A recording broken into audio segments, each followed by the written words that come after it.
Hello guys, welcome back to the channel. Today we're going to be discussing how to do rabbit farming from a perspective of a beginner. What do you need as a beginner farmer to succeed? I know there could be quite a good number of people that are planning to start rabbit farming this year, and they have been maybe doing some research, but up to today they have not yet fully decided whether they should be doing rabbit farming. They are wondering what kind of breeds they should start with farming rabbits, what kind of farming system that they should be doing. So today we're going to be looking at rabbit farming, but as a beginner, what you need before you get into this venture. Like you can see, bunnies are really adorable animals which you can raise for many purposes. So let's get in and see what you need to be able to have this kind of success in rabbit farming. So number one that you're going to be needing is going to be research, and I believe if you're watching this video, you are kind of already on that journey of doing some research onto what rabbit farming is all about and how you can be able to kickstart and make it in farming. So now, away from research, and I believe you should have seen a ton of videos, I will take you straight to number two. The other thing is you're going to need a rabbit cage.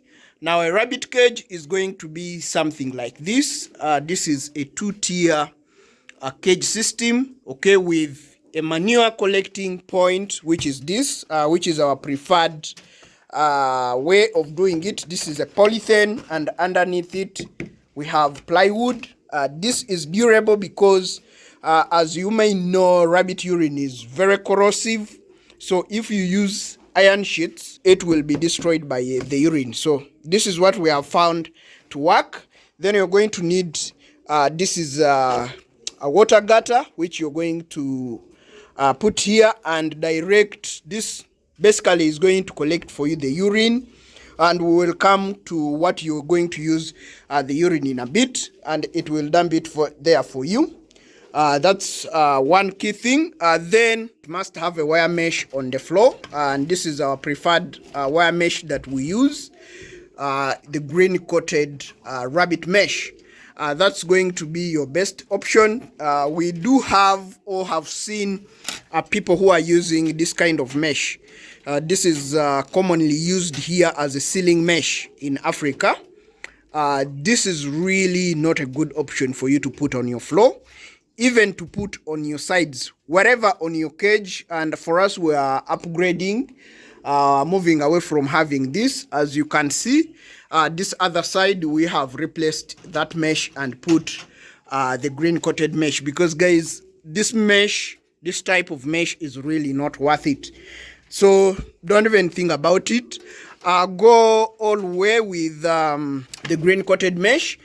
This is going to help you to have a self-cleaning cage.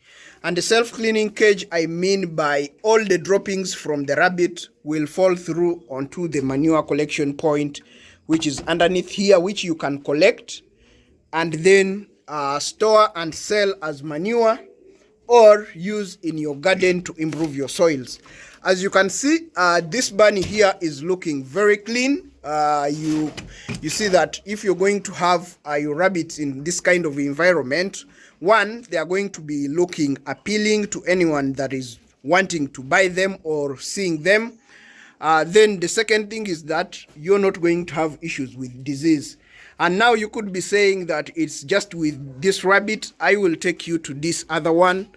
You will see that I'm having literally the same thing, wire mesh, the rabbit looking clean and having no issues. The manure will fall down, which is the same. This is my bag for the chinchillas. You can see also its cage is super clean, no droppings anywhere in the cage.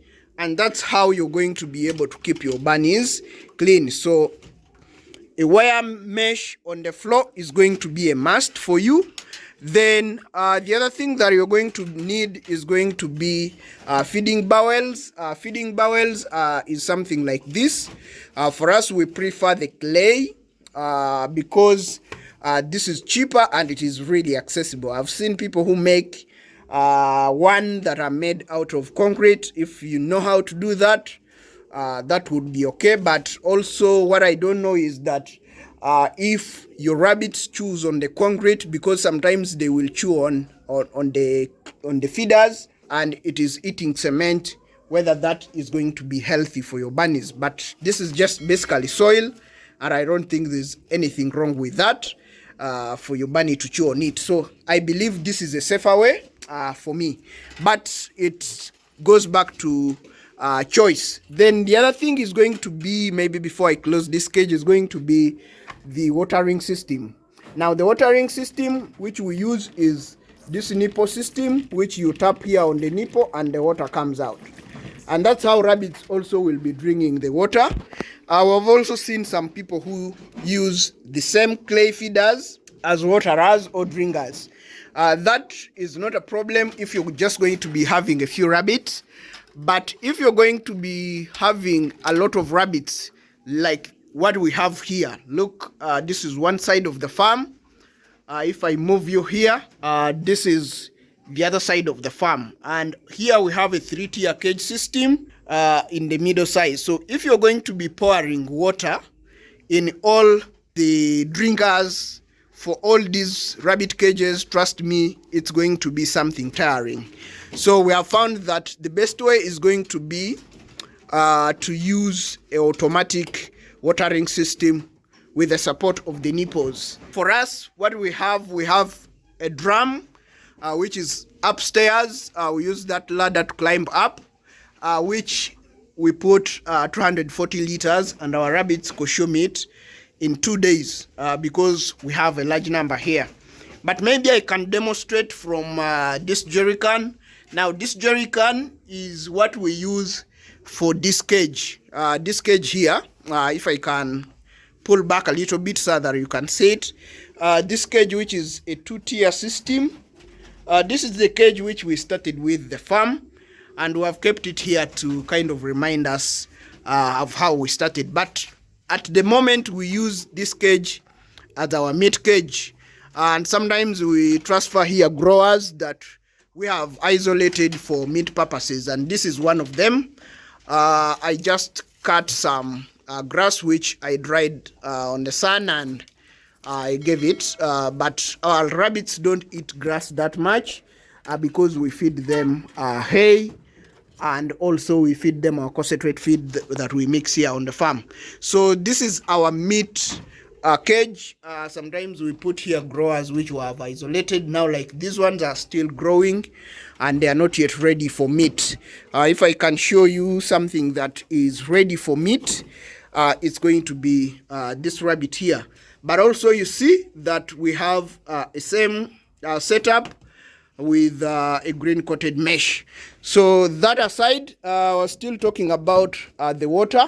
Now this kind of option is going to be even cheaper because the rabbit nipple costs about $1,000, and I believe also these clay feeders cost a bit the same or even more. So you using the automatic watering system, you're going to be saving a lot of money, and you'll also be saving a lot of time. Now this cage is a 6-room cage, which means if this is what you're starting with, you can have 2 female rabbits.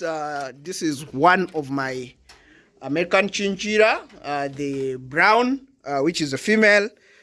I also have another American chinchilla here, which is also a female, that one there. And these are bred. If you can look at this tag, this was bred by the male in cage 21. The female is 36. I bred it on the 28th of January 2024, and I will be giving it a nest box on 25th of February. So this has been bred. So if you having this kind of setup, it means you're going to need only 2 female rabbits and 1 male, which will occupy 3 rooms on this cage, and you're left with 3 rooms for you to win new bunnies in. Now, guys, the way you keep rabbit is that each female is going to stay in its own cage, and then the male is also going to be staying in its own cage. Whenever I want to serve a rabbit or one of these 5 bunnies, you see that this one back services for me these 5 American chinchilla doors. So whenever I want to service one of these ones, I will pick it and bring it into this cage 21 for about 30 minutes, and I should be able to pull it out, and that should be done. Like you can see, this one I have a few bunnies, these and those ones there, which this rabbit is here raising. So that's how I do that, and that's what you should expect. As a beginner farmer, you must isolate your male from your female so that they only come together if you intend them to be serviced. That way you're going to be managing inbreeding, which is really bad on your farm. Yes, as a beginner farmer, another thing that you're going to be needing is going to be some first aid medicines. I will start with ivermectin. Ivermectin or intermectin is something that you're going to use to treat any skin disorder in your rabbits, be it mange, be it ear mites. This is going to be your go-to remedy for that. Then the other thing that you're going to need is this medicine here. This is going to be your go-to for any respiratory disease. This is an injectable. Also, the intermectin that I showed you is an injectable. So if you don't have any experience in administering medicines to bunnies, you need to seek services of the vet. But in any case, you need to know what the vet is going to use that it's really working. Now, the other thing that you're going to need in your first aid kit is going to be this pen strip. Pen strip is penicillin.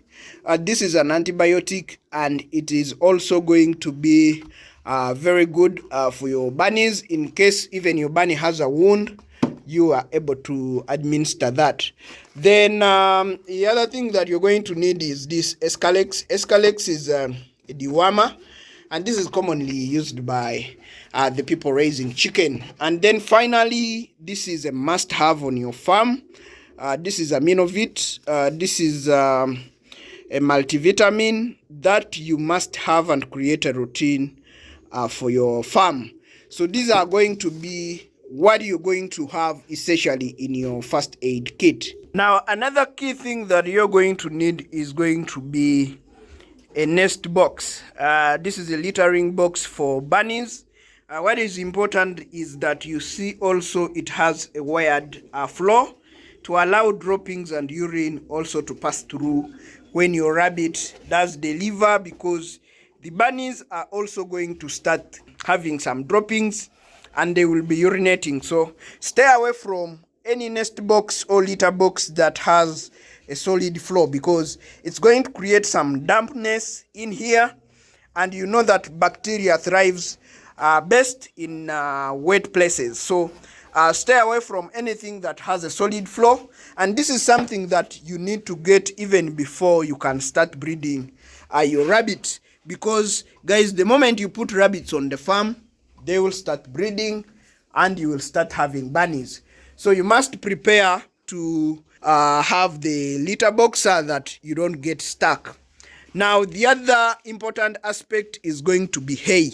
Okay, as I have always told you guys, hay is not any special grass. It's just any rabbit grass or any grass that is eaten by livestock, which you cut and dry under shade. Now you dry it under shade so that it can keep its nutrients. But if you can't have access to any free grass, then you should be looking out to buy hay options like alfalfa, like Chloris Guyana. Another good option is going to be stargrass, which is what I have here.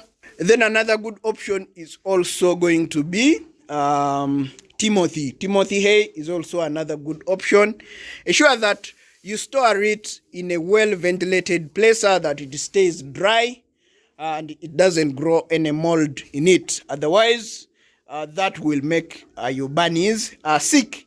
Then another key aspect that you need to find is going to be this thing here. This is my portable weighing scale, which I use for weighing my rabbits. This is a good thing because if you're going to be into meat production, you need to actually know the weight of your bunnies before you can butcher them. That's going to be key because you don't want to butcher underweight bunnies that are not going to give you the meat weight that you're looking for. So this is also going to be important for you to have. Please consider subscribing to the channel. Turn on the notification bell so that the next time we upload content, you are notified to come and watch with us.